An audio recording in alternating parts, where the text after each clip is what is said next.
So மும்பையிலேருந்து மாபலேஸ்வர் வந்து reach ஆகிட்டோம். மாபலேஸ்வரில் ஃபேமஸான விஷயம் என்ன அப்படின்னா அது வந்து ஸ்ட்ராபெரி ஃபார்மிங். இங்கே தான் வந்து நிறைய ஸ்ட்ராபெரிஸ் வந்து விளையுது அப்படின்னு சொல்கிறாங்க. முக்கியமாக நாம் இங்கே வந்திருக்கிற இந்த ஃபார்மில் வந்து ஆர்கானிக் ஃபார்ம் ஸ்ட்ராபெரின்னு சொல்கிறாங்க. எல்லாமே ரொம்ப ஆர்கானிக், கெமிக்கல் எதுவுமே பயன்படுத்துறதில்ல அப்படின்னு சொல்கிறாங்க. ஸோ ஒரு செடியில் ஸ்ட்ராபெரி வந்து இப்படி தான் வளருது. செடியிலேருந்து அழகாக ஒரு காம்பு போல் வந்து இப்படி செக்க செவேன்னு பயங்கரமாக இருக்குங்க. இதை வந்து இந்த ஸ்ட்ராபெரியை டச் பண்ணாமல் வந்து ப்ளக் பண்ணணும்னு சொல்கிறாங்க. அப்படி டச் பண்ணால் இது வந்து இன்ஃபெக்ட் ஆகிடும், உடனே அழுகிடும் அப்படிங்கிறாங்க. அதனால தான் இந்த பிளாஸ்டிக் கவர் கூட வச்சுருக்காங்க. மண்ணில் பட்டால் உடனே வந்து ஸ்ட்ராபெரி வந்து ஃபங்கஸ் வந்துடுதான். ஸோ அதனால் இந்த மாதிரி பிளாஸ்டிக் கவர் வச்சு அதை வந்து அவாய்ட் பண்ணுறாங்க. இப்போது நம்ம இந்த மாதிரி கிள்ளி எடுத்துட்டோம்.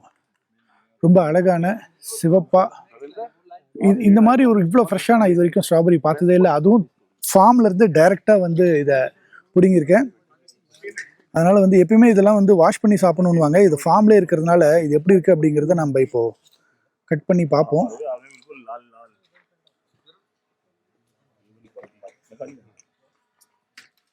மை காட், செம்மையாக இருக்கேன், சூப்பருங்க.